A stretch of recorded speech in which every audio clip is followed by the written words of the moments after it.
भूपेंद्र नारायण मंडल विश्वविद्यालय लालू नगर मधेपुरा में आयोजित हो रहे सम्मान समारोह सह परिचर्चा के उद्घाटनकर्ता सह माननीय कुलपति प्रोफेसर RKP रमन सर, मुख्य अतिथि माननीय मंत्री शिक्षा विभाग बिहार सरकार प्रोफेसर चंद्रशेखर बाबू, माननीय प्रतिकुलपति प्रोफेसर डॉक्टर आभा सिंह जी, सभी सम्मानित पदाधिकारीगण, संकाय अध्यक्षगण, विभागाध्यक्षगण, प्रधानाचार्यगण, शिक्षकगण, शिक्षकेतर कर्मीगण, विद्यार्थीगण, अभिभावकगण एवं मीडिया कर्मीगण, आप सबों का आपके ही इस कार्यक्रम में बहुत बहुत स्वागत, अभिनंदन एवं हार्दिक वंदन।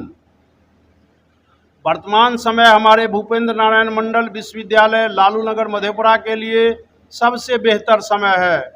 बेहतरी इसीलिए है क्योंकि आज माननीय शिक्षा मंत्री से लेकर माननीय कुलपति, माननीय प्रतिकुलपति महोदया, कुल सचिव सभी इसी विश्वविद्यालय परिवार के सदस्य हैं। सभी मधेपुरा एवं कोसी धरती से ही हैं।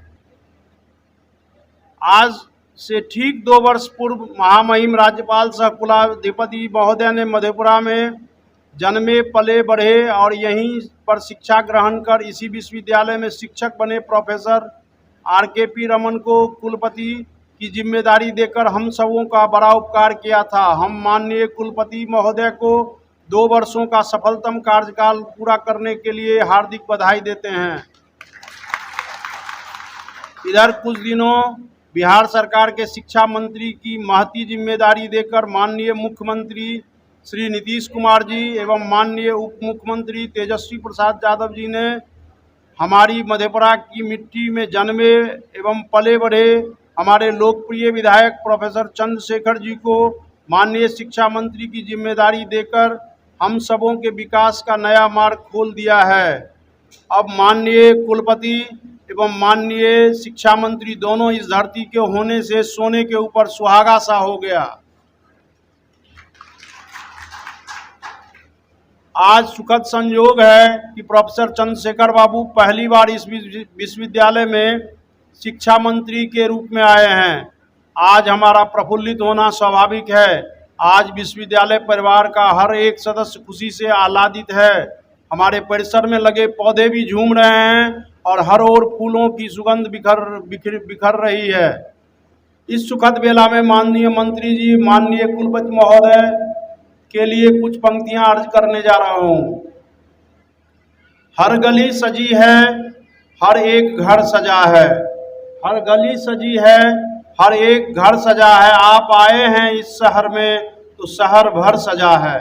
सर, फूल तो फूल थे, कांटों से भी खुशबू आई है। आप आए हैं तो सब कुछ रोशनी से नहाई हुई है। चांद हैरान है, दरिया भी परेशानी में है। अक्स किसका है, इतनी रोशनी पानी में है।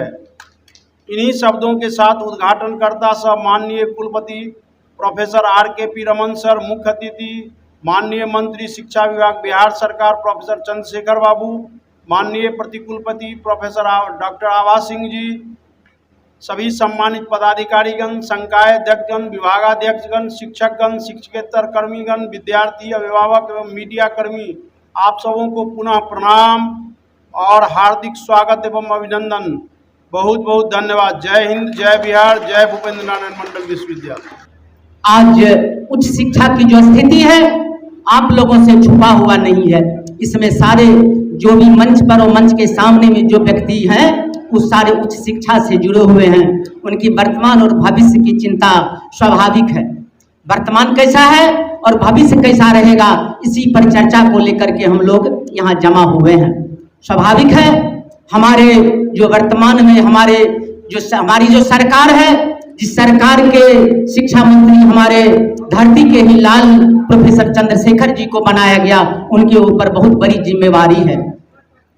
मैं मानता हूं कि ये विश्वविद्यालय केवल विश्वविद्यालय डिग्री लेने का जगह ना बने। आज पूरी दुनिया में जो विश्वविद्यालयों की स्थिति है, उस शिक्षा की स्थिति है, वो स्थिति आप लोगों के सामने में है।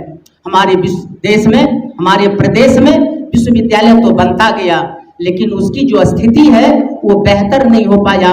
जो प्राइवेट संस्थाएं हैं वह बेहतर तो होता गया, लेकिन जो सरकारी व्यवस्था है उसकी स्थिति बेहतर न हो पाई। ये सच है कि हमारे जो गरीब गुरुआ थे, इस विश्वविद्यालय के बनने से उन्हें डिग्री तो मिली, कुछ बेहतर ज्ञान भी प्राप्त किए, लेकिन जो ज्ञान और जो बेहतर जो क्वांटिटेटिव एनालिसिस है वो हम लोग के लिए सुखदायी नहीं है। उसी के लिए आज ये बैठक, ये परिचर्चा का विषय है। मैं मानता हूँ कि आज पूरे देश स्तर पर जो यूजीसी के द्वारा, भारत सरकार के द्वारा जो एक इकाई है यूजीसी, उसके तहत नेक का गठन किया गया है और नेक जो है वो हम लोगों के क्वालिटी एजुकेशन की डिमांड करता है।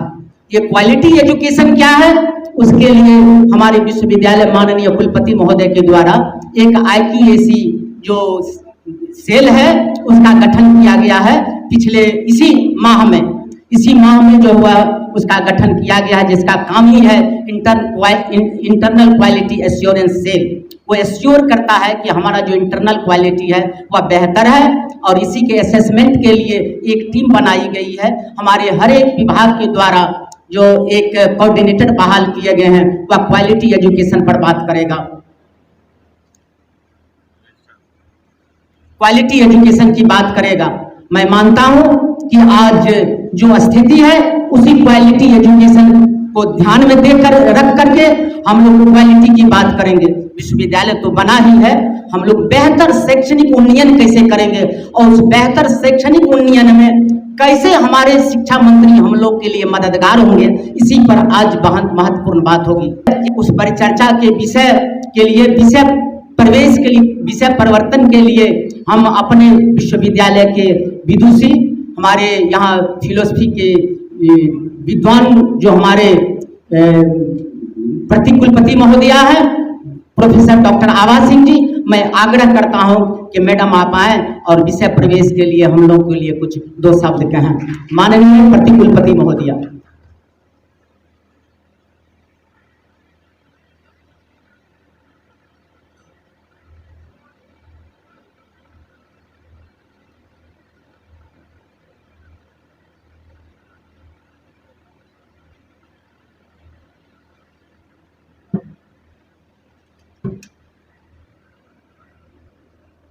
धन्यवाद नरेश जी। आज की सभा के अध्यक्ष माननीय कुलपति महोदय, मुख्य अतिथि माननीय शिक्षा मंत्री जी एवं मित्रों, हम सभी लोग लगातार हर्ष व्यक्त कर रहे हैं कि हमारी मधेपुरा की धरती के जन्मे पले बढ़े व्यक्ति आज बिहार में शिक्षा मंत्री के पद पर आसीन हैं। मैं उसमें एक बात और जोड़ती हूँ कि मंत्री महोदय ऐसे व्यक्तित्व हैं जिन्होंने जन्म तो नॉर्थ बिहार में लिया है, लेकिन इन्हें कार्य करने का अनुभव साउथ बिहार में है। इसलिए पूरे बिहार की रग रग की शिक्षा के रग रग में क्या स्थिति है आपको अच्छी तरह से पता है। विषय प्रवर्तन के लिए मुझे कहा गया है आज की परिचर्चा के लिए, तो इस विषय के इतिहास को नरेश बाबू ने बखूबी रखा है। मैं कुछ बातें माननीय महोदय के सामने में इस उम्मीद के साथ रखना चाहती हूँ कि आप चूंकि स्वयं शिक्षक हैं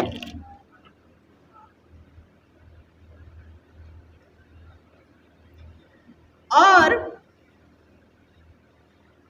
जिस व्यवसाय से संबंधित कोई व्यक्ति रहता है और उसी व्यवसाय में नीति निर्धारण करने के उच्च पद की गरिमा बढ़ाने का उस व्यक्ति को मौका मिलता है, तो उनसे अपेक्षाएं तो होती ही हैं और उन अपेक्षाओं को पूरा करने की क्षमता भी ऐसे व्यक्तित्व में होती है, क्योंकि आपको जानकारी है, पहले से ही जानकारी है। आज जब आपका आगमन हुआ और कुलपति कार्यालय में हम लोग थोड़ी देर के लिए बैठे थे, तो आपका उत्साह देख करके मुझे बहुत अच्छा लगा और आपने अत्यंत उत्साहित होकर के कहा कि हर जिला में सिमुलतला की तरह से माध्यमिक विद्यालय के गठन न कहें, मतलब कुछ विद्यालयों का उन्नयन करके माध्यमिक विद्यालय के स्वरूप को अच्छा करने की सरकार ने स्वीकृति दी है। महोदय, उच्च शिक्षा की नींव प्राथमिक एवं माध्यमिक शिक्षा में निहित होती है। जितनी मजबूती प्राथमिक शिक्षा में होगी, उसी अनुपात में आगे की जो कड़ी है शिक्षा की, उसमें मजबूती आएगी। आज सबसे बड़ी बात यह है, इसको मैं इस तरह से लेती हूँ कि विगत कुछ वर्षों से शिक्षा के क्षेत्र में उदारीकरण चल रहा है और उदारीकरण के तहत ही छोटे छोटे विश्वविद्यालयों का गठन किया गया ताकि कार्य संपादन सही समय से और ज़्यादा सुगमता से हो सके। तो इसके लिए सरकार की नीतियों की हम प्रशंसा करते हैं और मैं ये भी कहती हूँ कि उच्च शिक्षा अभी संक्रमण काल में चल रहा है, क्योंकि क्वांटिटी तो बढ़ गई है, लेकिन हम सभी महसूस करते हैं कि क्वालिटेटिव गिरावट, गुणात्मकता में गिरावट हो रही है।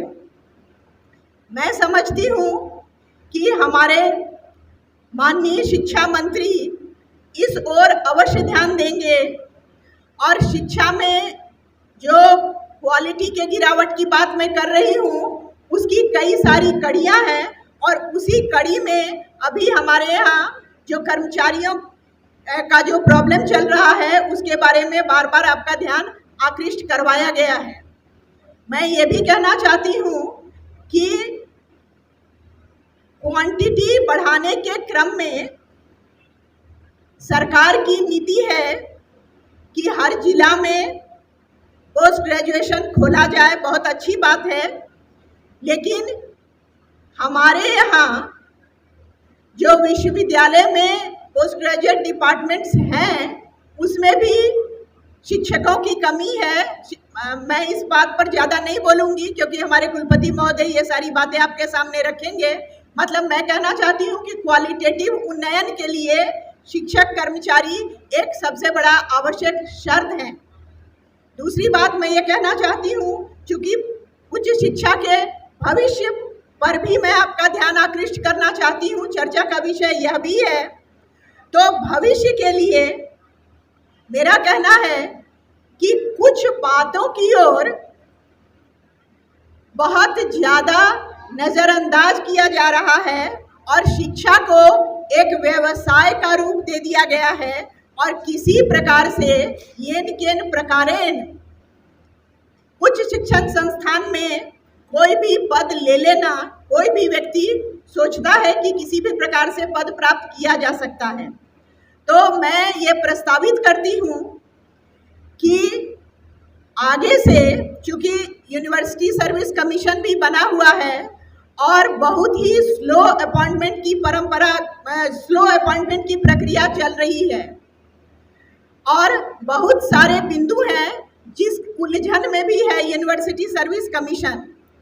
तो मैं यह प्रस्ताव करूंगी कि शिक्षक के प्रवेश के लिए अलग से एक प्रतियोगिता परीक्षा होनी चाहिए, क्योंकि हर स्तर पर जो भी नीति सरकार निर्धारित करती है उसका तोड़ हम लोग निकाल ही लेते हैं कि किस प्रकार से छोटे रास्ते से हम लोग उच्च से उच्च पद प्राप्त कर लें। और इसी कड़ी में मैं कहना चाहती हूँ कि सबसे बड़ी मुश्किल की स्थिति अभी ये है कि हमारी कक्षाओं से छात्रगण गायब हैं। छात्र शिक्षक पर आरोप लगाते हैं, शिक्षक छात्र पर आरोप लगाते हैं।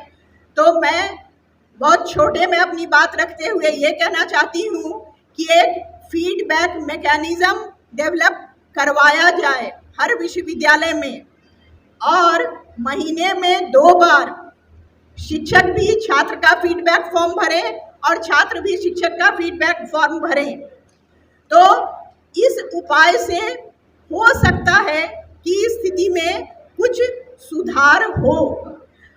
और एक अन्य बात जो मैं कहना चाहती हूँ, बहुत दुख की बात है कि जो भी सर्वे हो रहे हैं शिक्षा के क्षेत्र में, ये बतलाया जाता है कि भारतीय उच्च शिक्षण प्राप्त युवा में से 50% भी एम्प्लॉयबल नहीं है।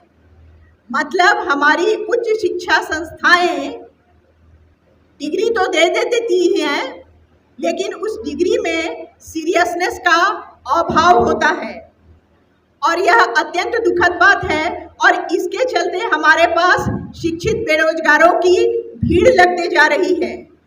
मुझे इस बात का हर्ष है कि नई शिक्षा नीति जो सरकार ला रही है, उस शिक्षा नीति में कौशल विकास की भी बात की गई है, और उस शिक्षा नीति में ऐसी व्यवस्था की गई है कि उच्च शिक्षण में जिसका इंटरेस्ट हो वही छात्र उस ओर जाएं।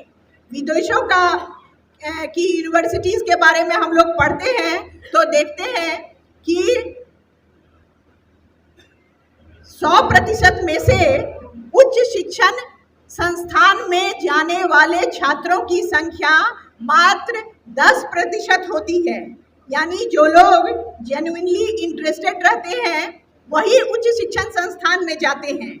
तो यदि हम लोग रोजगार के अवसर उपलब्ध करवा सके हमारे युवाओं को, तो हमारे युवा अपने समय को व्यर्थ में डिग्री ले करके और डिग्री लेने की क्षमता विकसित नहीं करते हैं और विकसित करना चाहते नहीं हैं, वगैरह वगैरह बहुत सारी बातें हैं। मैं यहाँ पर कोई खटास वाली बात नहीं बोलना चाहती हूँ, लेकिन स्थिति वाकई गंभीर है और मैं अपेक्षा करती हूँ और मुझे पूरी उम्मीद है कि अवश्य ही शिक्षा मंत्री महोदय के कार्यकाल में शिक्षा में गुणात्मक सुधार की दिशा में बहुत ही कारगर उपाय किया जाएगा।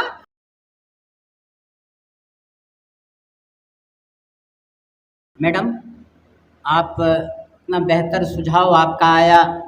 अभी यूजीसी में भी ये फीडबैक सिस्टम लागू है और हर एक विश्वविद्यालय को अपने छात्रों, अपने एम्प्लॉयर और अपने पेरेंट्स तक के लिए फीडबैक सिस्टम डेवलप किया गया। बीएन मंडल विश्वविद्यालय भी ये 4-5 रोज पहले जो है सो फीडबैक सिस्टम डेवलप किया। हमारे हर एक विभाग के द्वारा विभागाध्यक्ष उसको लागू करने जा रहे हैं।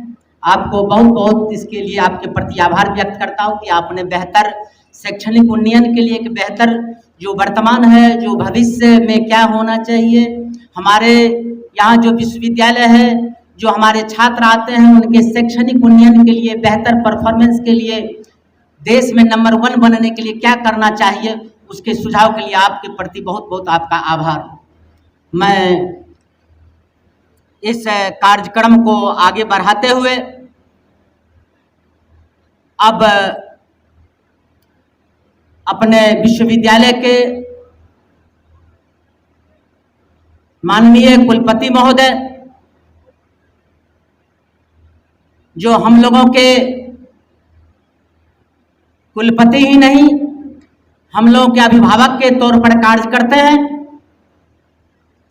ये विश्वविद्यालय शायद आज के तिथि में पहला विश्वविद्यालय है जहां हमारे कुलपति महोदय अपने कार्यालय में सबसे अधिक समय दे रहे हैं। हर एक छात्र से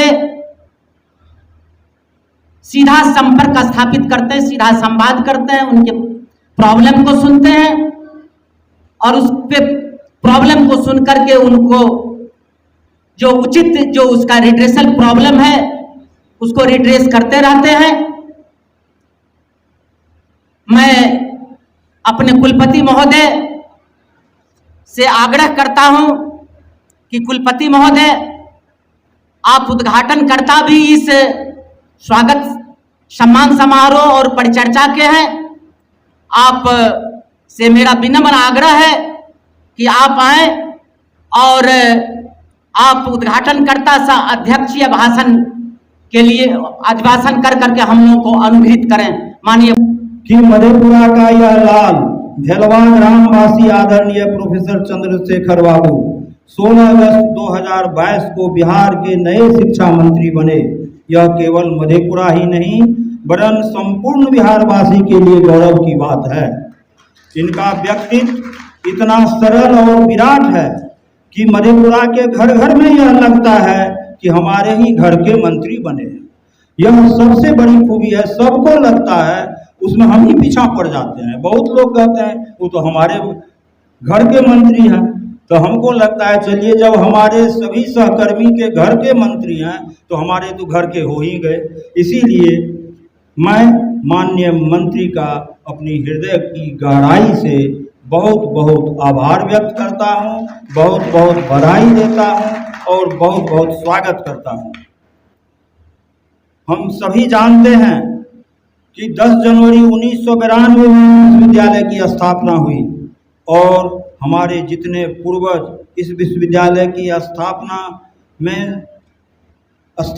करने में और हमारे जितने अग्रज इसे साकार रूप देने में प्रयास किया, मैं उन सबों को भी नमन करता हूं। इस विश्वविद्यालय की स्थापना करने में तत्कालीन मुख्यमंत्री आदरणीय लालू प्रसाद यादव का अविस्मरणीय योगदान है, अतः उनके प्रति भी मैं हार्दिक आभार व्यक्त करता हूं। आज़ादी के इस अमृत महोत्सव वर्ष में आयोजित हो रहे आज के सम्मान समारोह सह परिचर्चा समारोह में अपने महान समाजवादी विचारक आदरणीय श्री भूपेंद्र नारायण मंडल जी, जिनके नाम पर यह विश्वविद्यालय स्थापित है, और उनके जितने भी सहयोगी रहे हैं मैं उन्हें भी श्रद्धापूर्वक नमन करता हूं।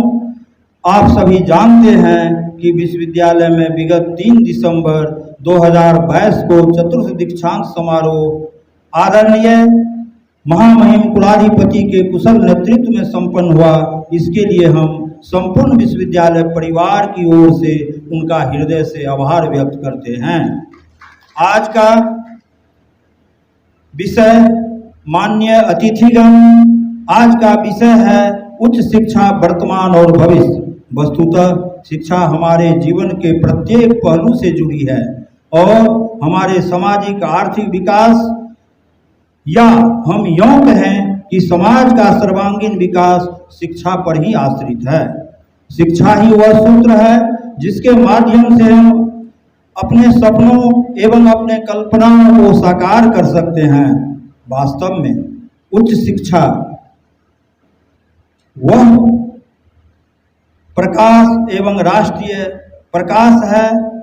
उच्च शिक्षा वह औजार है जिसके सहारे हम सामाजिक एवं राष्ट्रीय जीवन के अंधेरे को दूर कर सकते हैं तथा सामाजिक गुत्थियों को सुलझाकर सामाजिक न्याय के साथ साथ विकास का मार्ग भी प्रशस्त कर सकते हैं। यह हमारे कौशल, ज्ञान, मूल्य और दृष्टिकोण सभी में आमूलचूल परिवर्तन करने की शक्ति रखते हैं। यद्यपि यह सही है कि आज का वर्तमान कुछ समस्या से ग्रस्त है, जिसमें अभी माननीय प्रतिकुलपति महोदया ने कहा एक बहुत बड़ी कमी हम लोगों के बीच में है, शिक्षकों का घोर अभाव है।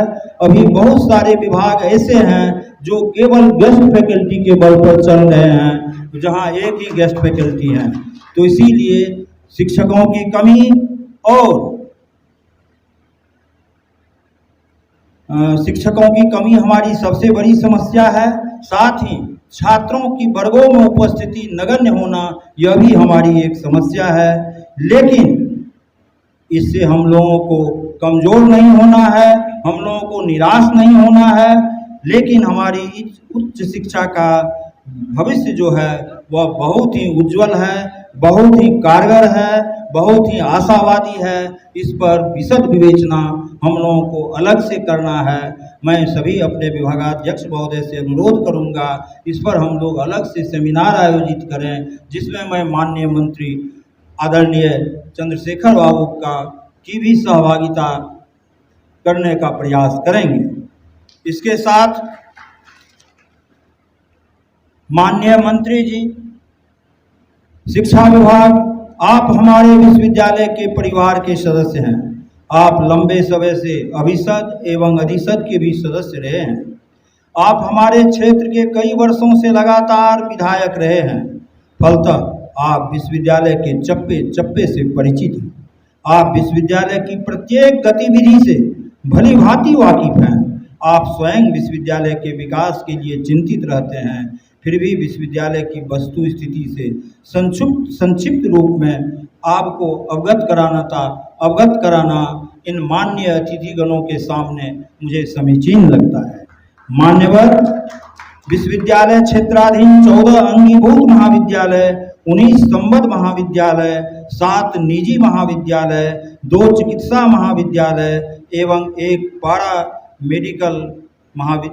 मेडिकल महाविद्यालय है, जिससे स्नातक स्तर पर सकल नामांकन अनुपात GER में काफ़ी वृद्धि हुई है, परंतु इसमें और वृद्धि की आवश्यकता है। इसके लिए स्नातक स्तर पर विभिन्न महाविद्यालयों में सीट वृद्धि के लिए प्रस्ताव राज्य सरकार को प्रेषित है। अभी विश्वविद्यालय अंतर्गत कई रोजगारपरक एवं व्यावसायिक पाठ्यक्रम जैसे BCA, biotech, BTSP, MLIS, BLIS, BEd, MAd की पढ़ाई चल रही है और कई महाविद्यालयों में उक्त पाठ्यक्रम खोलने की योजना है, जिसमें आपकी कृपापूर्ण दृष्टि की आवश्यकता है। वर्तमान विश्वविद्यालय स्तर पर NCC और NSS के माध्यम से माननीय मुख्यमंत्री के 7 निश्चय कार्यक्रम और माननीय प्रधानमंत्री के स्वच्छ भारत अभियान में सक्रिय भूमिका निभाई जा रही है। NAAC के मूल्यांकन के दिशा में IUAC का नवीन ढंग से गठन किया गया है। स्नातक स्तर पर हमारी परीक्षाएं अद्यतन हो चुकी है, जबकि स्नातकोत्तर स्तर पर हम थोड़ा पीछे हैं, जिसे इसी बार अद्यतन कर लिया जाएगा। मान्यवर, स्नातकोत्तर स्तर पर विश्वविद्यालय मुख्यालय में 18 विषयों की पढ़ाई होती है, जिसमें मात्र 9 विषयों यथा physics, chemistry, zoology, botany, psychology, political science, geography, home science एवं कॉमर्स विषयों में शिक्षक एवं शिक्षकेतर कर्मियों का पद सृजित है, जबकि शेष 9 विषयों यथा sociology, economics, history, Hindi, English, philosophy, Urdu, mathematics एवं स्टैटिस्टिक्स आदि विषयों में स्नातकोत्तर की पढ़ाई की स्वीकृति प्राप्त है। छात्र कई वर्षों से परीक्षा दे रहे हैं, परीक्षा फल प्रकाशित हो रहा है, परंतु उन विषयों में शिक्षकों का पद एवं शिक्षकेतर कर्मियों का पद सृजित नहीं है। इस हेतु सरकार को पत्र प्रेषित है, कई बार वार्ता भी हुई है, पर अद्यतन अधूरा है। माननीय, मैं याद दिलाऊं, उन 9 विषयों में मान्यवर, उन 9 विषयों में इकोनॉमिक्स भी एक ऐसा विषय है जो जहां पद सृजित नहीं है और उसके कुलपति आपके समक्ष खड़े हैं।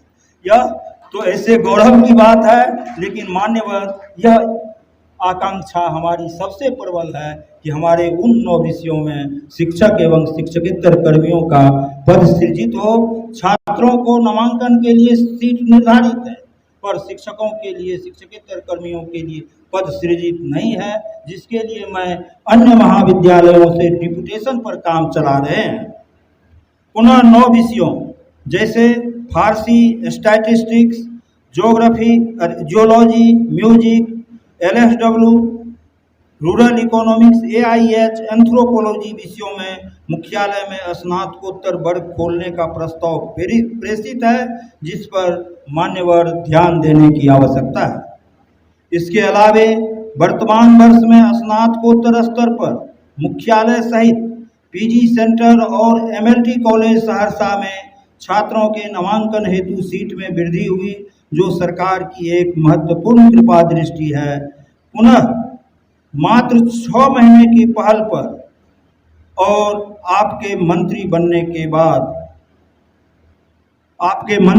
के बाद एसएनएस आरकेएस कॉलेज में 9 विषयों और पीएस कॉलेज मधेपुरा में 3 विषयों में स्नातकोत्तर स्तर तक की पढ़ाई प्रारंभ हुई, जो आपके लिए यह सुखद संयोग है और विश्वविद्यालय के लिए यह मील का पत्थर है विकास के लिए। इसके अलावे बीएसएस कॉलेज में भी स्नातकोत्तर स्तर पर 11 विषयों की प्रारंभ करने की अनुमति प्राप्त हो चुकी है, जो इसी वर्ष से प्रारंभ हो रहा है। मान्यवर, इस विश्वविद्यालय के रीढ़ हमारे 86 शिक्षकेतर कर्मी, जो विश्वविद्यालय के स्थापना काल से ही लेकर प्रायः आज तक कार्यरत हैं और संपूर्ण विश्वविद्यालय इन्हीं के बल पर चल रहा है। सरकार की स्वीकृति और न्यायादेश के आलोक में इनकी विधिवत तत्कालीन रोस्टर के आधार पर वर्ष 2017 में नियुक्ति हुई और कुछ दिनों तक सरकार के द्वारा वेतन भी भुगतान हुआ, परंतु बाद में एक फेक पत्र के आलोक में सरकार द्वारा ही इनकी सहमति वापस ले ली गई और भुगतान भी बंद कर दिया गया। पुनः अभी ये लोग न्यायालय से आदेश प्राप्त किए हैं तथा पूर्व से ही हमारा यह विश्वविद्यालय काम को सुचारू रूप से चलाने के लिए इन्हें जीवन यापन हेतु न्यूनतम मानदेय आंतरिक स्रोत से दिया जा रहा है। मान्यवर, यह बिल्कुल अस्थायी व्यवस्था है, इसीलिए इस पर ध्यान देने की सख्त आवश्यकता है। इनके समस्याओं के निदान हेतु सरकार के पास कई बार पत्र प्रेषित की गई है, इस पर गहनतापूर्वक ध्यान देने की आवश्यकता है। इस संदर्भ में जैसा कि मुझे ज्ञात है, इसके प्रतिनिधि मंडल, इन 86 कर्मियों के प्रतिनिधि मंडल आपसे पूर्व में मिल भी चुके हैं और अपना ज्ञापन भी दिए हैं। मान्यवर, विश्वविद्यालय की एक ज्वलंत समस्या यह भी है कि विश्वविद्यालय को पूर्व में 2 पत्रों क्रमशः 1/4/2008 एवं दिनांक 12/8/2007 के द्वारा कुल मुगलक राशि 8,71,15,000 रुपये प्राप्त हुआ था, जिसमें जमीन अधिग्रहण हेतु 2,65,03,158 रुपये व्यय हो चुका। जो आज आपका उत्तरी परिसर है वह जमीन उसी मुद्रा का है और शेष राशि 6,06,11,882 रुपये जो विश्वविद्यालय के 4 दीवारी के निर्माण हेतु था वह आप वापस हो गया। इसके लिए कई बार पत्र प्रेषित किया गया है। बिहार सरकार में कई बार बैठक आयोजित की गई है, परंतु वह राशि अद्यतन नहीं प्राप्त हुआ है, जिस कारण 4 दीवारी अर्धनिर्मित है, अधूरा है, जिसका निर्माण आवश्यक है। इस राशि की वापसी आपके सब प्रयास से ही हो सकेगा। इस कारण आज विश्वविद्यालय का उत्तरी परिसर का जमीन दिन ब दिन अतिक्रमित हो रही है, दिन ब दिन सिकुड़ती जा रही है। अतः इस ओर माननीय आपका ध्यान दिया जाना अत्यावश्यक है। इसके अलावे कई समस्याएं हैं, यथा शिक्षा विभाग का सरकारीकरण, एकेडमिक स्टाफ कॉलेज का निर्माण, नेक की दृष्टि से कई प्रस्ताव जैसे ई लाइब्रेरी की स्थापना, स्नातकोत्तर विभाग के लिए वर्ग कक्ष, इंडोर स्टेडियम, छात्रावास, पथ निर्माण, एनिमल हाउस, ग्रीन हाउस, विश्वविद्यालय उत्तरी परिसर में एक भव्य गेट का निर्माण, शैक्षणिक भवन का निर्माण आदि अनेक योजनाएं अभी अधूरी हैं, जिस पर माननीय की कृपा दृष्टि की आवश्यकता है। संबोधन के उपरांत माननीय को अग्रेतर कार्रवाई हेतु मैं मांग पत्र यहाँ सौंपना तो नहीं चाहिए, लेकिन मुझे उद्घोषक के द्वारा यह अधिकृत किया गया है और हमारे सभी माननीय अतिथियों के द्वारा अधिकृत किया गया है कि माननीय घर के हैं इन्हें अवगत कराना लिखित रूप में आवश्यक है। इसीलिए मैं अपने अभिभाषण के बाद एक ज्ञापन मांग पत्र हम लोगों का संपूर्ण विश्वविद्यालय परिवार की ओर से आपको सौंपा जाएगा। पुनः इस पर हम लोग आगे काम करेंगे। अंत में मैं सभी शिक्षकों, पदाधिकारियों एवं कर्मियों से अनुरोध करता हूं कि वर्ग के संचालन में हम लोग तत्पर रहें और छात्रों से भी अनुरोध करता हूं कि सभी छोटे मोटे गीले शिकवा को भूलकर कक्षा में आवें और मनोयोग से अध्ययन करें, क्योंकि हमारे छात्रों की सफलता ही हमारे परिवार, समाज और देश की सफलता है। पुनः मैं अपने माननीय मंत्री एवं सभी आगत अतिथियों का संपूर्ण विश्वविद्यालय परिवार की ओर से हार्दिक स्वागत करता हूं, हार्दिक बधाई देता हूं और हार्दिक धन्यवाद देता हूं। अंत में माननीय मंत्री जी के लिए 2 शब्द मैं लेके आया हूं। वह शब्द है बहुआयामी है आप, बहुआयामी है आप, बहुआयामी है आपका काम, बहुआयामी है आपका काम। पाकर अपने बीच में, पाकर अपने बीच में, पाकर अपने विश्वविद्यालय परिवार के बीच में पुलकित हैं हम आज। आप आज भी आप ही हैं, चर्चा है हर ओर, अनुपम है यश आपका, कोई और न कोई छोर। इन्हीं शब्दों के साथ जय हिंद, जय भारत, जय भूपेंद्र नारायण मंडल विश्वविद्यालय। अब सर को मैं थोड़ा सा एक भेंट करता हूं, जो भेंट नहीं है, सर के लिए समस्या ही है, लेकिन सर के लिए समस्या है, लेकिन हमारे विश्वविद्यालय संपूर्ण परिवार के लिए वह कल्याण है। वह मैं सर को समर्पित कर रहा हूं। बाद में इस पर हम लोग स्थिर से फिर व्याख्यान करेंगे और सर से मिल करके कार्यों का समाधान करेंगे। है कि आप सभी के लीडर हैं और सभी आपके तरफ टकटकी लगाए खड़े हैं। आप उनके सभी की आकांक्षाओं को पूरा करेंगे। तत्काल आपसे विनम्र आग्रह है मुख्य अतिथि महोदय कि आप आए और हम लोगों को हमारे सामने में जितने दर्शक हैं, चाहे शिक्षक और शिक्षकेतर कर्मचारी हैं, आप उन्हें उद्बोधन करें और सभी की आकांक्षाओं को पूरा करने की भगवान आप में शक्ति दें।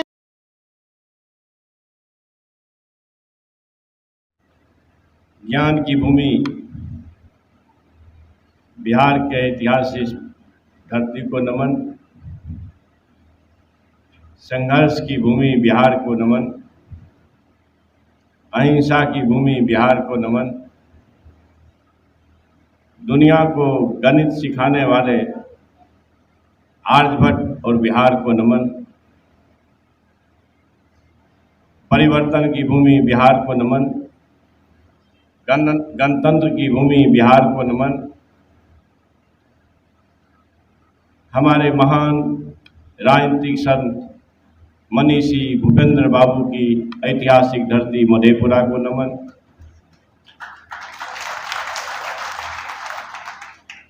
नमन सभी गुरुजनों को,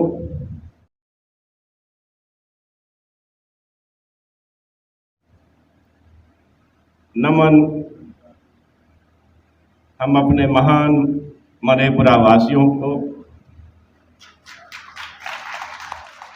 जिन्होंने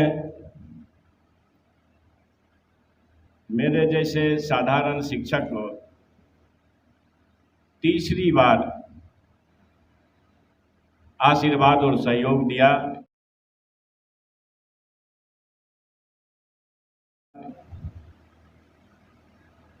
बाहुबल और धनबल के मंसूबों को चकनाचूर कर आपने जो मुझे विजय दिलाया, उसके लिए आपका आभार और नमन। 7 जन्म पैदा होकर के भी आपके इस कर्ज से आपका चंद्रशेखर मुक्त नहीं हो सकता है।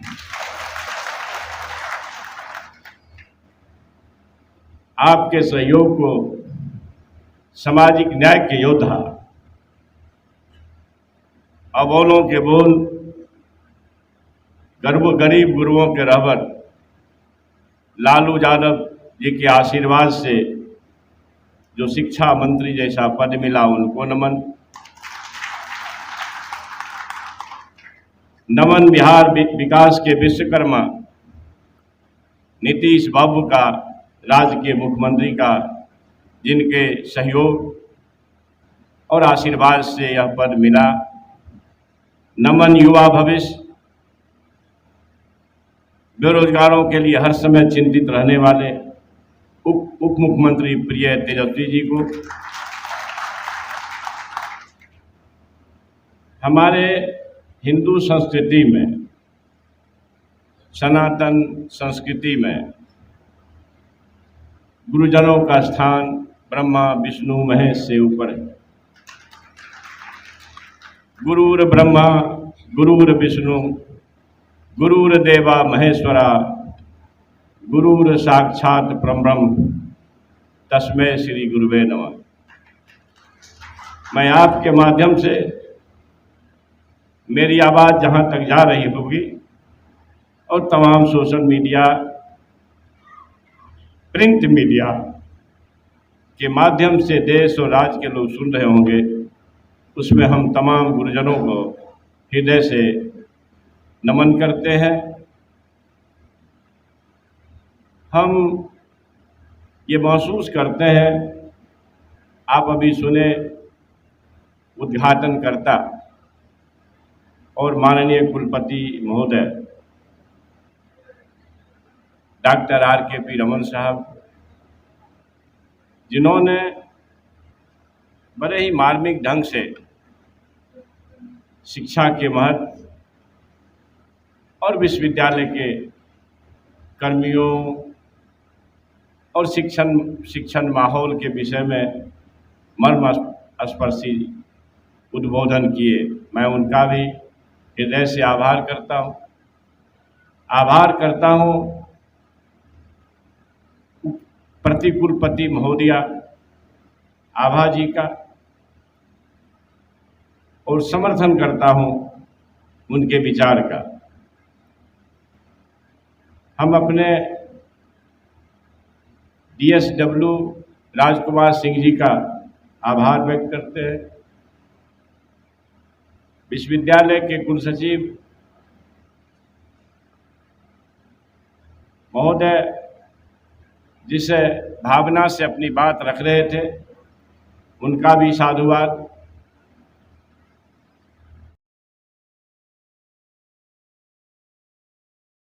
इस सभागार में परिचर्चा में उपस्थित मेरे प्रिय मित्र सहयोगी डॉक्टर KN यादव साहब, प्रिय अनुज प्राचार्य वैशाली जिला वेलफेयर +2 स्कूल के विदुर जी, वार्ड नंबर 2 के सदस्यापति बहन विनीता के पति मुँह बोले विधायक पंकज जी का, आप सामने बैठे मेरे साथ खड़े युवा राजद प्रवक्ता संजीव जी, रीतलाल यादव जी, अर्जुन भाई, अमेश बाबू, डॉक्टर विवेका जी, डॉक्टर अरुण बाबू, डॉक्टर अशोक जी, डॉक्टर अनिल बाबू, ललन बाबू, हमारे जो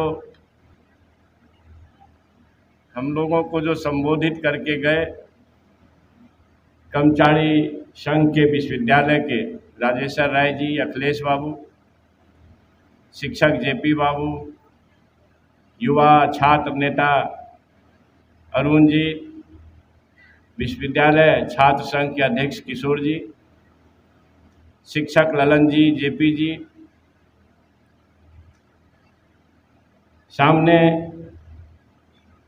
पीयूष बाबू, राकेश बाबू, मिथिलेश बाबू, दीना भाई, पता नहीं नाम लूँ तो शायद पूरे हॉल को गिनना पड़ेगा, नवीन बाबू, अशोक बाबू, सामने बैठे हमारे संकाय अध्यक्षगण, विभागाध्यक्षगण, कर्मचारीगण, छात्रगण कम संख्या में हैं मगर हैं, सोनू जी, हम लोगों को, पूरे सभागार को अपने उत्कृष्ट गान से माहौल को खुशनुमा करने वाली नेहा और उसके पूरे टीम को, इस पूरे समाचार संकलन में लगे चौथा स्तंभ प्रिंट मीडिया और इलेक्ट्रॉनिक मीडिया के साथियों, कुलपति महोदय और नेहा जी के जो गान हुए उसमें एक बात बहुत मजबूती से सामने आई, ज्ञान का प्रकाश हो। धन का प्रकाश नहीं आया, शक्ति का प्रकाश नहीं आया, मगर ज्ञान का प्रकाश जरूर से आया।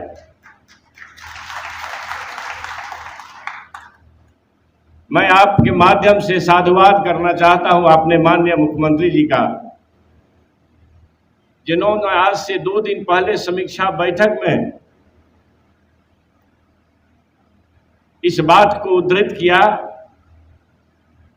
कि चाहे कोई बात हो या ना हो, शिक्षा और स्वास्थ्य से यह सरकार कभी समझौता नहीं कर सकती।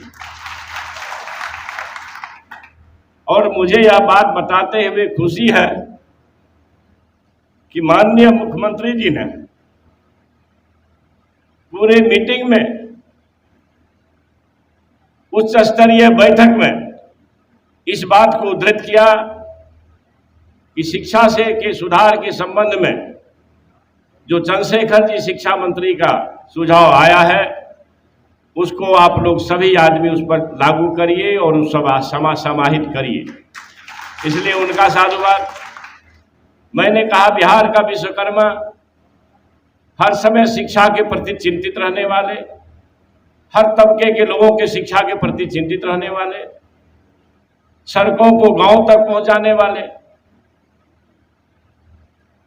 पटना जाएंगे तो आज से पहले क्या स्थिति थी, अब क्या स्थिति है। इसलिए यह कोई अनर्थक प्रयास नहीं है कि एक ऐसे लगनशील माननीय मुख्यमंत्री को अगर चंद्रशेखर ने बिहार का विकास का विश्वकर्मा कहा तो मैं आप लोगों का समर्थन चाहता हूं। सभी लोगों से आग्रह, संत कबीर जी कई दोहा लिखे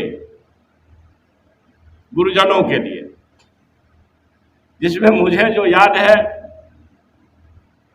एक जगह एक दोहे में उन्होंने कहा है, सात समद की मसी करूं लेखनी सब बन राई, धरती सब कागज करूं गुरुगण लिखा न जाए। मैंने अपने उद्बोधन में यह बताने का प्रयास किया कि बिहार ज्ञान की भूमि है। भगवान बुद्ध जी को इस बिहार ने ही ज्ञान दिया और यहीं वो निर्वाण प्राप्त किए, यहीं मोक्ष प्राप्त किए। दुनिया में जब कहीं विश्वविद्यालय का अंश नहीं था, विश्वविद्यालय नाम की किसी नीति या शब्द का विचार नहीं था, तो आपके बिहार ने नालंदा विश्वविद्यालय जैसा एक अमूल धरोहर दिया जो दुनिया के लिए नजीर है। दुनिया के देशों में जब मात्र चंद विषयों की पढ़ाई, क्या कहूँ, विषय भी नहीं कह सकते, कुछ चंद धर्म ग्रंथों की पढ़ाई होती थी, उस समय बिहार को यह गौरव प्राप्त है कि दुनिया को 11 विषयों की समुन्नत पढ़ाई नालंदा विश्वविद्यालय में कराता, जिसमें गणित का भी ज्ञान होता था, खगोल विज्ञान का भी ज्ञान होता था, प्रशासन का गुण सिखाने वाला। मैं छूट गया, अगर मौर्य शासन ना आता तो दुनिया को प्रशासन का गुण भी पता नहीं चलता। तो प्रशासन का गुण सिखाने वाला, शून्य का ज्ञान देकर के दुनिया को गणित सिखाने वाला, अहिंसा का ज्ञान देने वाला, नालंदा विश्वविद्यालय दुनिया को ज्ञान देने वाला, ज्ञान की भूमि, लिच्छवी वैशाली गणतंत्र की भूमि बिहार। स्वाधीनता आंदोलन में जब मास मूवमेंट में कमी देखा तो बिहार को प्रयोग स्थल बापू ने, राष्ट्रपिता बापू ने बनाया। परिवर्तन की भूमि भी बिहार 74 आंदोलन साक्षी है। इसलिए बिहार वासियों, आप महान पुरखों के महान संतान हो। आपके अंदर कुवत है देश बदलने का, समाज को बदलने का। अपनी विरासत को प्राप्त करने के लिए आप शिक्षक बंधु, कर्मचारी बंधु और माता पिता से आग्रह है कि अपने विरासत को पाने के लिए प्राण लगाइए। हमारा नीतीश बाबू के नेतृत्व में चलने वाला बिहार शिक्षा के क्षेत्र में कई नजीर पेश किया है और आगे भी पेश करेगा।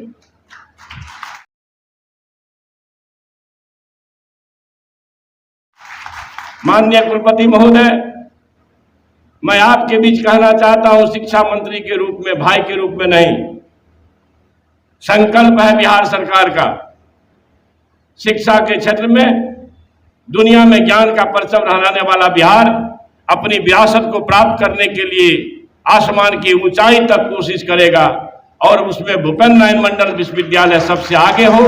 इसके सारे प्रस्ताव आपके मान्य होंगे।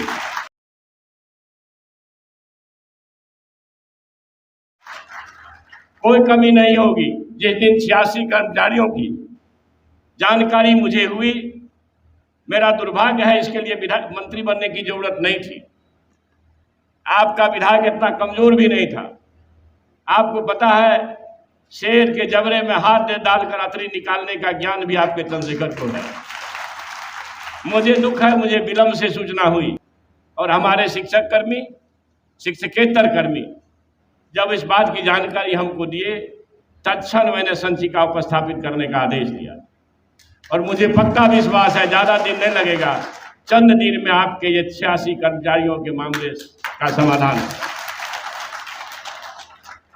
मेरा विनम्र आग्रह आप सभी से, और यह कहते हुए जो कुलपति महोदय ने कह दिया उसको दोहराता हूं, जरूरत नहीं है मगर चिंतित हूं कि जहां दुनिया भर के लोग पढ़ने आते थे, चीन के ह्वेनसांग, फायान, पता नहीं दुनिया भर के लोग, अहिंसा की भूमि बिहार का ज्ञान दुनिया में चला, 100 देशों में चल रहा है अभी भी, मगर हमारे यहाँ विरासत को समेटने में हम लोग कालांतर में अक्षम रह गए। एक बात मैं और भूल गया, अखंड भारत दुनिया में चक्रवर्ती सम्राटों का एक फहरिस्त रखता है। चक्रवर्ती सम्राट ययाति से लेकर के अशोक महान तक, जरासंध हो, बिंबिसार हो, दुनिया ने चक्रवर्ती सम्राट न देखा हुआ बिहार और अखंड भारत ने देखा। और समय आ रहा है जब देश नफरत में जी रहा हो, वहां मोहब्बत की जरूरत है। जहां संप्रदायवाद फन फैला रहा हो, वहां उसके फन को कुचलने की जरूरत है। यह धरती है वैष्णव जन का, तेने कहियो पीर पराई जान रे। हिंदू सनातन धर्म में दूसरों की पीड़ा को जानने का नाम ही हिंदू सनातन धर्म। कौन लोग इसको बदनाम कर रहे हैं, पहचानने की जरूरत है। उसको पहचान लेंगे तो यह भारत भूमि और शिक्षा को अमूल्य अमृत बना देंगे। भारत भूमि विश्वगुरु था, विश्वगुरु रहेगा और विश्वगुरु बनेगा। दूसरा कोई हथियार नहीं है। महान विचारक नेल्सन मंडेला ने कहा, दुनिया को बदलने का सबसे ताकतवर हथियार शिक्षा है। हमारे बाबा साहब अम्बेडकर ने कहा, बहुत अच्छी बात, शिक्षा वो शेरनी की दूध है जो पिएगा वो दहाड़ेगा। मगर इस देश में ही कुछ ऐसे विचार चल रहे हैं जो कह रहे हैं कि शिक्षा से अहंकार बढ़ता है। आपको पता है, मैं नाम लेना नहीं चाहता। इसलिए शिक्षा दुनिया से अंधकार मिटाकर प्रकाश दिखाने वाला है। शिक्षा कील कांटों भरी रास्तों को सुगम करने वाला है। शिक्षा वह हथियार है जिससे किसान मजदूर का बेटा बड़ा बड़ा हुक्मरान और प्रोफेसर बन सकता है। शिक्षा ही वह हथियार है जिसे प्राप्त कर नाली और गटर में काम करने वाला, झाड़ू लगाने वाला का बेटा भी उसका प्रमुख बन सकता है। शिक्षा किसी जाति का दास नहीं है और ईश्वर भी किसी जाति का दास नहीं है। अगर ईश्वर किसी जाति के दास होते तो एक बेजाहीन हिंदू सनातन धर्म में जो जाति व्यवस्था आई कोई नहीं है। एक जाति व्यवस्था भारत का रोग है। अगर भारत में जाति व्यवस्था न होती ना, यकीन मानिए यह भारत विश्व गुरु था तो कभी उस कोई हट नहीं सकता।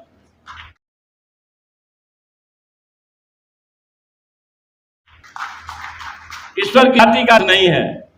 अगर ईश्वर किसी जाति के दास होते तो भगवान राम जी सबरी के जूठ बोल नहीं खाते, भगवान कृष्ण जी सुपथ भगत डोम के यहां नहीं खाते। जो हमारे यथास्थितिवादी लोगों द्वारा जो वंचित बना दिया गया, छूट बना दिया गया, आपको आश्चर्य होगा। यह धरती जानते लोग हैं, मानते नहीं। कौन नहीं जाता बाबा राज को? जानते नहीं आप लोग बाबा धर्मराज को?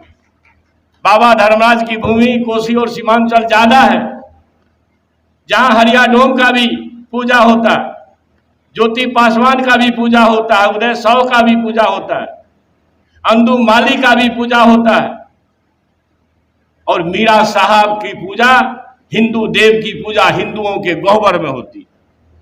कितने लोगों के गह्वर में होती है हमको नहीं पता, लेकिन एक बार हाथ उठाइए। जहां धर्म का सेवा है, देखिए सैकड़ों हाथ उठे। जहां धर्म का सेवा है, जहां जलपा ज्वालामुखी का सेवा है, वहां मीरा साहब का भी सेवा है। हम अपने बचपन का एक प्रसंग बताते, क्योंकि वो बताना मेरे लिए, मैं उम्मीद करता हूं या चेतना सत्र होगा। बचपन में हम 4-5 साल के रहे होंगे। उमेश भाई जी, कुलदीप बाबू लंबे समय तक इस बात को जानते होंगे। बचपन में 4-5 साल के रहे होंगे तो हम बीमार पड़ जाते थे, माथा में दर्द होता था, बीमार पड़ जाते थे। तो पहले तो डॉक्टर नहीं होते थे ना। बीसी साहब भी जानते होंगे, या उस उम्र के बहुत सारे लोग हैं जानते होंगे। माता पहले साधु को बुला करके माथा हाथ दिलवाती थी, फिर साधु से काम नहीं चलता था तो गोबर में भगत गसती थी। तो मेरी माँ हर महीने भगत में गोबर में भगत गछे। पहले दूध दही की कमी नहीं होती थी, अब तो बहुत कमी है।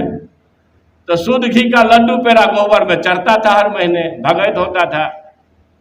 हर महीने हम बीमार पड़ जाते थे। वही पहले माथा में दर्द हो, बुखार आ जाए, 3-4 महीना जब ऐसा हो गया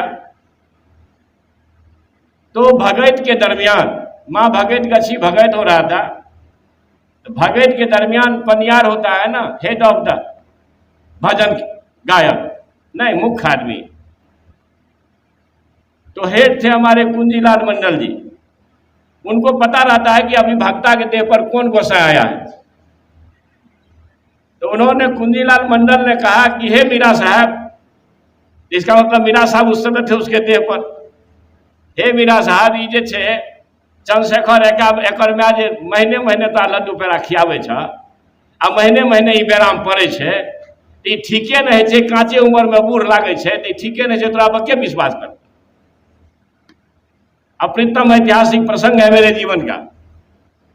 देखिए, मिट्टी ना हो तो दुनिया न रहेगी। मगर ये माना जाता है कि मुसलमान अगर मिट्टी उठा के कसम खा ले तो समझो वह पाक किताब का कसम। मीरा साहब गोबर में से मिट्टी उठाए, भगते बाबा ने मीरा साहब थे उस समय, और मेरे माथा में 2-4 सेकंड क्या लगाए पता नहीं। हम तो आज भी घड़ी नहीं पहनते, उस समय भी घड़ी नहीं था, बच्चा थे तो घड़ी कहाँ से। और माथा पर से हाथ उठा के बोले, जाओ आज से बीमारी इस बच्चा को अगर आ गया तो मैं गोबर माना बंद कर दूंगा। तब से जो बीमारी गई, अब 57 वर्ष हुआ है, तब से नहीं आई। हम मुस्लिम देव को अपने गोबर में पूजा करने वाले लोग हैं। नफरत से भारत विश्व गुरु नहीं बन सकता है, कोई नहीं बना सकता। बेरोजगारी इशू नहीं है, मुद्रास्फीति इशू नहीं है, 11 लाख करोड़ रुपया जो चंद पूंजीपति मित्रों का माफ कर दिया गया वो इशू नहीं है। मगर इशू नफरत हो तो इससे होशियार रहने की जरूरत है। आप सभी से विनम्र आग्रह है, शिक्षा के महत्व को ज्यादा बताना आपके सामने सूर्य को दिया दिखाने बराबर है।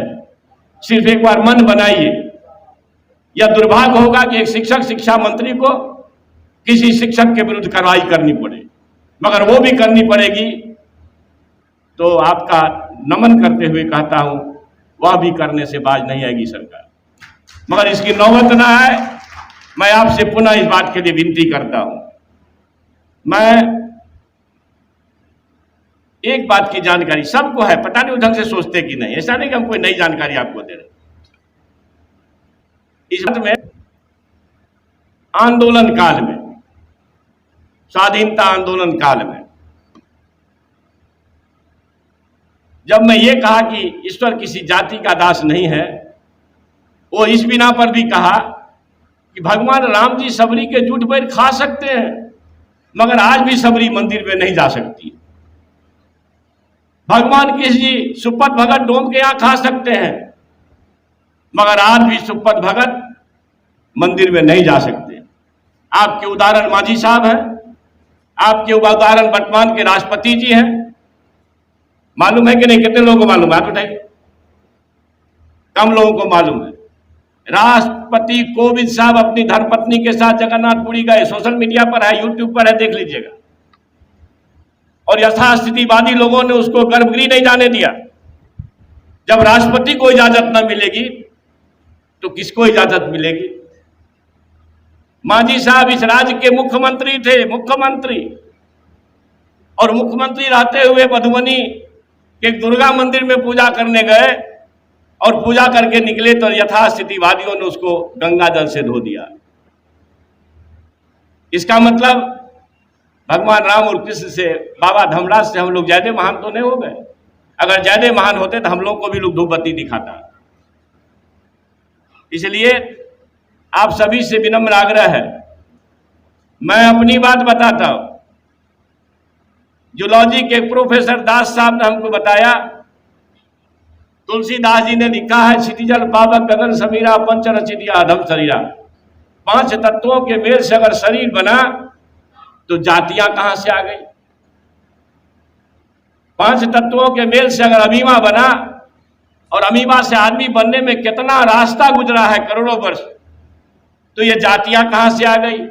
अगर ये जातियां सच रहती तो आपके भारत, नेपाल और बिहारी लोग जाके मॉरिशस में बस गए हैं।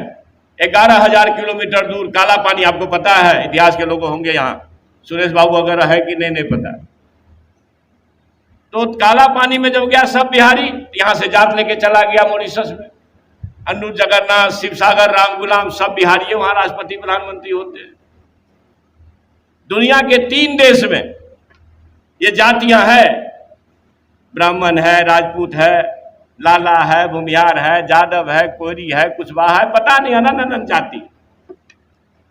भारत सरकार के गजट में 6,743 जातियां, और आज तक की एंकर अंजना ओम कश्यप, आज के उप मुख्यमंत्री जी और कल के नेता प्रतिपक्ष को बोल रही थी कि अब तो 48,000 जाति हो गई।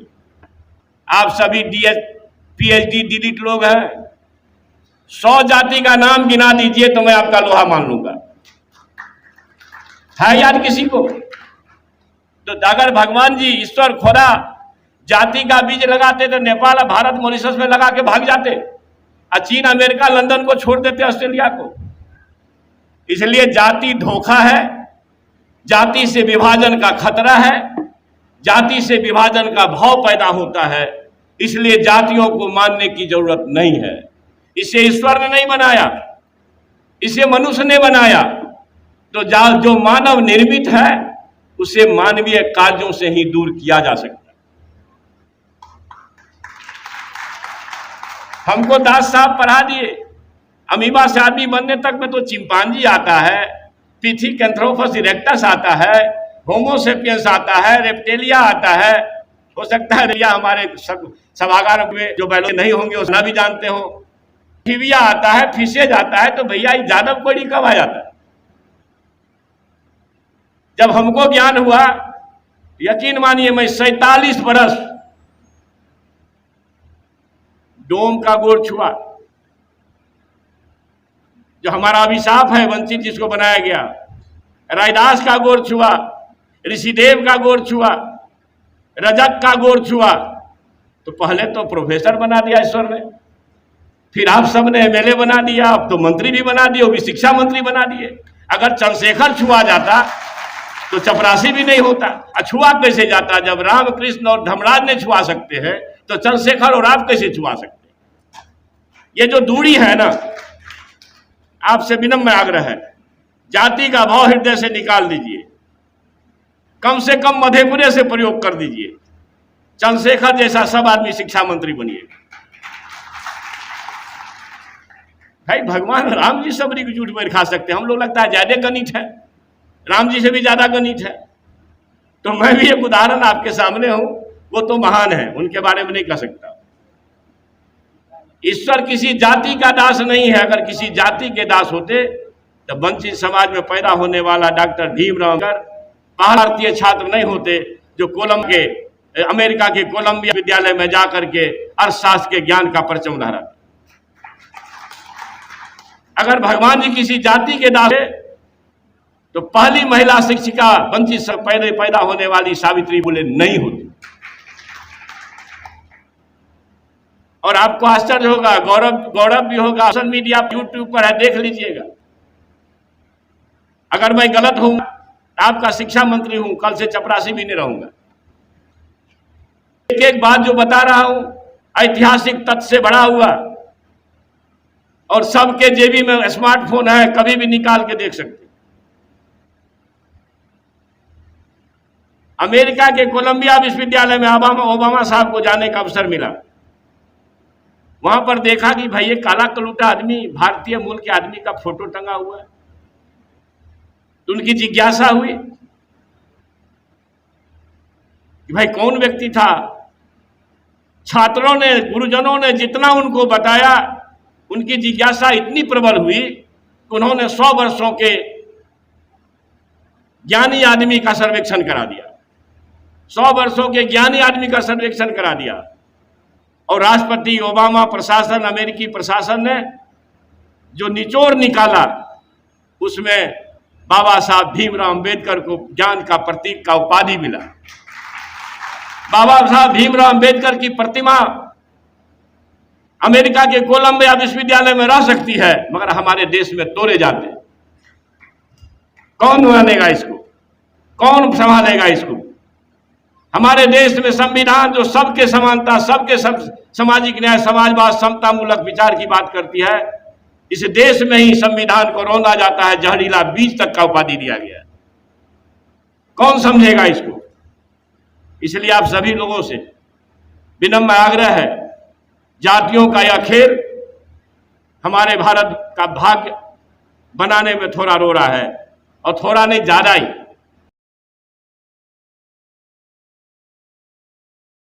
जिन सुरमाओं को इस देश की चिंता हुई, उन्होंने कांग्रेस पार्टी के अंदर कांग्रेस सोशलिस्ट पार्टी बनाया। स्वाधीनता संग्राम की लड़ाई में जब बाबा साहब अम्बेडकर आए, उनका ज्ञान इतना मजबूत था कि उनके ज्ञान के सामने कोई टिकते नहीं थे। लगता था कि बिना बाबा साहब का कोई चीज ड्राफ्ट नहीं हो सकता है। तो ड्राफ्ट कमीशन का चेयरमैन बनाए, उनको संविधान का पता है आपको। और बाबा साहब अम्बेडकर को उसका चपरासी भी फाइल फेंक के देता था, छुआ के नहीं देता था, छुआ जाता। तो सबसे पहले इस देश में बगावत करने वाला कोई एक सुरमा है, इस जाति व्यवस्था की विसंगति के खिलाफ लड़ने वाला, उसका नाम है आचार्य नरेंद्र देव जी, जो उच्च श्रेणी के कुलीन पंडित परिवार में पैदा। उनके दूसरे अनुयायी हुए आचार्य जेबी कृपलानी जी, जो हमारे यहाँ से एमपी थे। आपका वह धरती है जो जेबी कृपलानी साहब को एमपी बनाता है, गुणानंद ठाकुर जी को एमपी बनाता है, मनोज झा जी को एमपी बनाता है। तो आचार्य जेबी कृपलानी भी तो उच्च श्रेणी के कुलीन पंडित थे। डॉक्टर लोहिया, जिन्होंने इस राह को मजबूत किया, आचार्य नरेंद्र देव जी के राह को, वो खुद उत्तर प्रदेश का बनिया, तो ओबीसी होता है ना, नहीं सॉरी, ऊंची जाति का लोग होता है, गलत बोल दिए।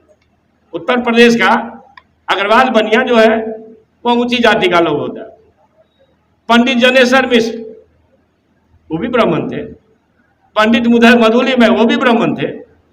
राजनारायण जी स्वयं ऊंची जाति के लोग थे।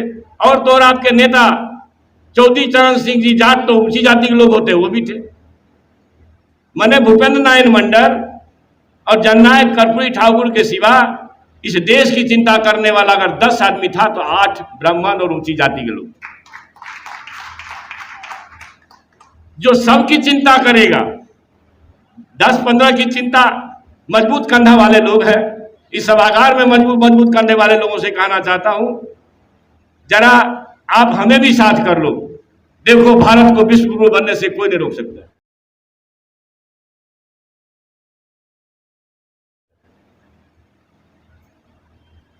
ये 10-15 को ताकत दे करके हम देश को मजबूत नहीं बना सकते। आज के तारीख में जब मुख्यमंत्री नहीं मंदिर जा सकता है तो राष्ट्रपति नहीं जा सकता है। इसलिए भक्ति राम का करिए, मगर उस राम का जो सबरी के जूठ बैर खाते। जय श्री राम वाले का नहीं, हे राम वाले का करिए, राष्ट्रपिता बापू। तो मेरा आपसे विनम्र आग्रह है, मैं ज्ञानी नहीं हूं, मगर ठोकरों ने कुछ सिखाया, कुछ आप लोगों से समझ करके जो पढ़ पाए। स्वाधीनता, भारत के स्वाधीनता संग्राम के लड़ाई में 10 लोगों का नाम गिन लीजिए।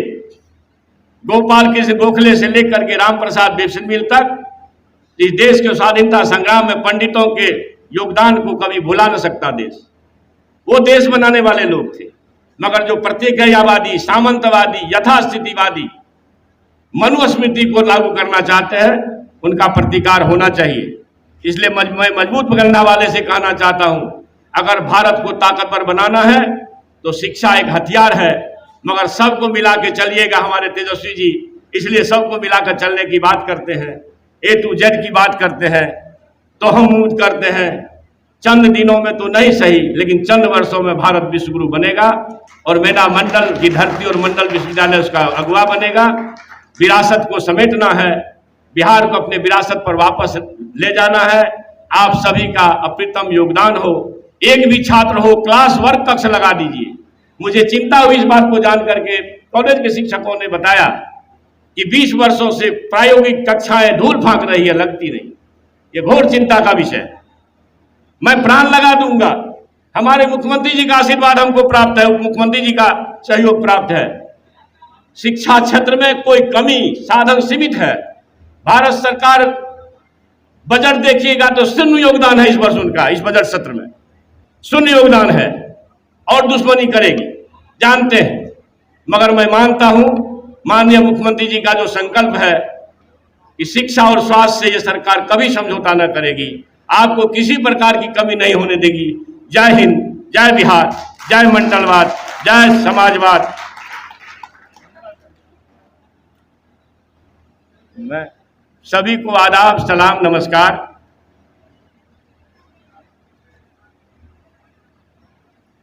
सभी का को आदाब, सलाम, नमस्कार। गलती हुई होगी, त्रुटि हुई होगी तो माफी चाहता हूं। जय हिंद।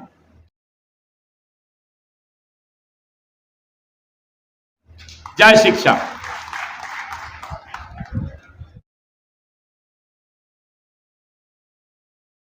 आप आए DSW साहब, और धन्यवाद ज्ञापन के लिए हमारे बीच उपस्थित मुख्य अतिथि के साथ साथ जो हमारे अतिथि हैं और हमारे बीच जो शिक्षक शिक्षेतर कर्मचारी का जो ये सैलाब है, उन्हें धन्यवाद ज्ञापन करने के लिए आप आए। Doctor professor Rajkumar Singh DSW साहब।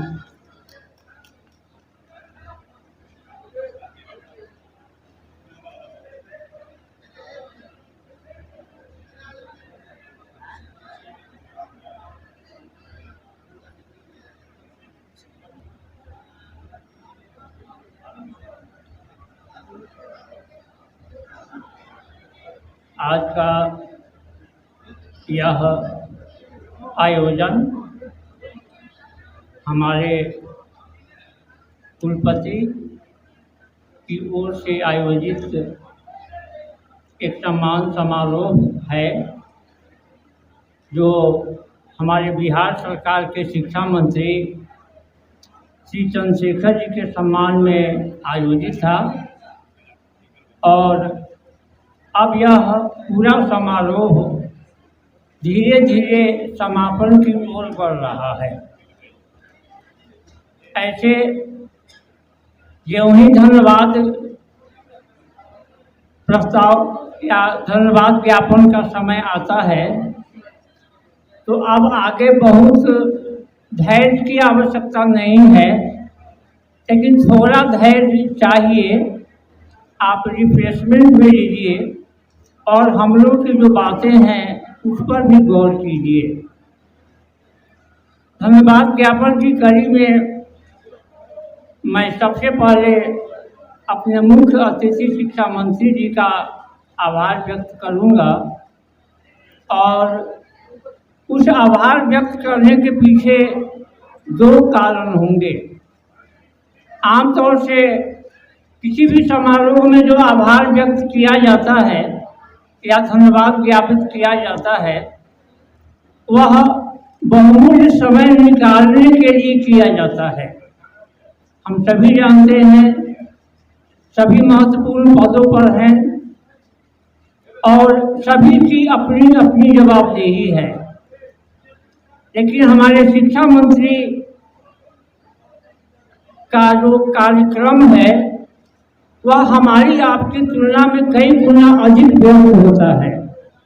बड़ी मुश्किल से समय निकालते हैं और यह इनका विश्वविद्यालय के प्रति प्रेम है, अपनापन है और चूँकि वर्षों से वे इस विश्वविद्यालय से जुड़े रहे हैं इसलिए थोड़ा समय भले ही लगा, लेकिन उन्होंने इसके लिए समय निकाला और अपना भरपूर समय इस विश्वविद्यालय को, इस सम्मान समारोह को दिया है। हम इसके लिए उनके प्रति हृदय से पूरे विश्वविद्यालय परिवार की ओर से आभार व्यक्त करते हैं। लेकिन इससे भी अधिक मुझे ऐसा लगता है कि हम एक और बड़ी चीज़ के लिए उनका आभार व्यक्त किए बिना अपने आप को नहीं रोक पाएंगे। उन्होंने यह जो उद्बोधन दिया है हमें, यह जो ज्ञान हमें दिया है भारतीय इतिहास के बारे में, राज्य के इतिहास के बारे में, शैक्षणिक व्यवस्था के बारे में, जाति विहीन समाज के बारे में, समाज में फैले हुए अंधविश्वास के बारे में हमें इस पर भी गौर करना चाहिए। और आज मुझे यह कहते हुए फक्र है कि हमारे राज्य को अभी एक ऐसे शिक्षा मंत्री हैं जिनकी सोच वंचितों के लिए, दलितों के लिए और हर प्रकार के भेदभाव से ऊपर उठकर काम करने वाला, शिक्षा के लिए काम करने वाला, समाज में वंचितों के लिए काम करने वाला शिक्षा मंत्री हमें मिला है। यह हमारे लिए गर्व का विषय है और हम उम्मीद करते हैं कि इनके शिक्षा मंत्रित्व काल में शिक्षा की रोशनी उन वर्गों तक जाएगी जिनके यहाँ अब तक शिक्षा की रोशनी नहीं गई है। शिक्षा का जो अभी का स्वरूप है, शिक्षा का जो रूप है, उसमें मुख्य रूप से जो अच्छी शिक्षा है, जो उच्च शिक्षा है, वह समाज के कुछ लोगों तक ही सीमित है। लेकिन हमारा यह विश्वास है कि इनके नेतृत्व में बिहार में शिक्षा का प्रचार प्रसार होगा और शिक्षा उन लोगों तक भी पहुंचेगी जो अब तक उच्च शिक्षा से वंचित रहे हैं। मेरी उनसे ऐसी आशा है और ऐसा विश्वास है। उनके इस उद्बोधन के लिए, उनकी इस भावना के लिए और उनके इस वैचारिक ऊंचाई के लिए मैं अपने हृदय से और विश्वविद्यालय परिवार की ओर से पुनः उनके प्रति आभार व्यक्त करता हूँ और धन्यवाद ज्ञापित करता हूँ। मंच पर आसीन हमारे कुलपति हैं, उन्होंने अभी कुछ ही दिन पहले अपने 2 साल का टर्म पूरा किया है, लेकिन मेरा ख्याल है कि जब से वे आए हैं, चाहे समस्या शिक्षकों की हो, विद्यार्थियों की हो या गेस्ट फैकल्टी की हो, हमेशा उनका यह प्रयास रहता है कि जो भी समस्याएं हैं उनका समाधान हो। जो भी इससे जुड़े हुए पदाधिकारी हैं उनको बुलाते हैं, उनसे परामर्श करते हैं, और हम लोग तो जब कभी भी उनके निकल जाते हैं तो उनके यहाँ संचिताओं का अंबार लगा रहता है और रात में देर तक काम करते हैं, सुबह उठ के काम करते हैं। उनकी जो सहनशीलता है, उनका जो लगन है विश्वविद्यालय के प्रति, उनका जो कमिटमेंट है, और उन सबों के बीच, सारी व्यस्तताओं के बीच इस आयोजन के लिए उन्होंने अपना समय निकाला, आज का समय निकाला। हम अपने आदरणीय कुलपति के प्रति आभार व्यक्त करते हैं। और उसी क्रम में हमारी प्रति कुलपति महोदया हैं जो शिक्षा के प्रति काफ़ी रुचि रखती हैं, काफ़ी लगाव है, और इस विश्वविद्यालय में जहाँ कहीं भी सेमिनार हो, जहाँ कहीं भी उस तरह का शैक्षणिक कार्यक्रम हो, उन्हें सूचना होती है, वे अवश्य जाती हैं, उसमें उद्बोधन करती हैं, भाग लेती हैं। ऐसी विदुषी और शिक्षा प्रेमी प्रति कुलपति महोदया के प्रति भी, जिन्होंने अपना बहुमूल्य समय हमें दिया, समय निकाला इस आयोजन के लिए, आयोजन में सहयोग किया, उनके प्रति भी हम आभार व्यक्त करते हैं। और इस सभा भवन में हमारे सामने बैठे हुए सभी संकायों के संघाध्यक्ष हैं, विभागाध्यक्ष हैं, शिक्षक हैं, विश्वविद्यालय के पदाधिकारी हैं, छात्र नेता हैं, मीडिया से जुड़े कर्मी हैं, सभी को विश्वविद्यालय परिवार की ओर से अपना बहुमूल्य समय देने के लिए और धैर्यपूर्वक सबों को सुनने के लिए विश्वविद्यालय उनके प्रति धन्यवाद ज्ञापित करती है। और मैं कुलसचिव महोदय की ओर से भी आप सबों को पुनः धन्यवाद देता हूँ, इसमें भाग लेने के लिए, शांतिपूर्वक सुनने के लिए और इस आयोजन को सफल बनाने के लिए आप सबों का बहुत बहुत आभार, बहुत बहुत धन्यवाद। जिनका नाम मैं लेना भूल गया होऊंगा या जो छूट गए होंगे उनके प्रति भी मैं आभार व्यक्त करता हूँ। इसलिए आप सब लोग उपस्थित हैं, पूरे विश्वविद्यालय परिवार की ओर से आप सबों का बहुत बहुत धन्यवाद और बहुत बहुत आभार। आगे के कार्यक्रम के लिए मैं माइक अपने मित्र नरेश जी को जी कह दिए। कुलसचिव महोदय का आग्रह है और पुनः इनके द्वारा दिए गए धन्यवाद को आप सब स्वीकार करें, यह मेरा भी आपसे आग्रह है। धन्यवाद।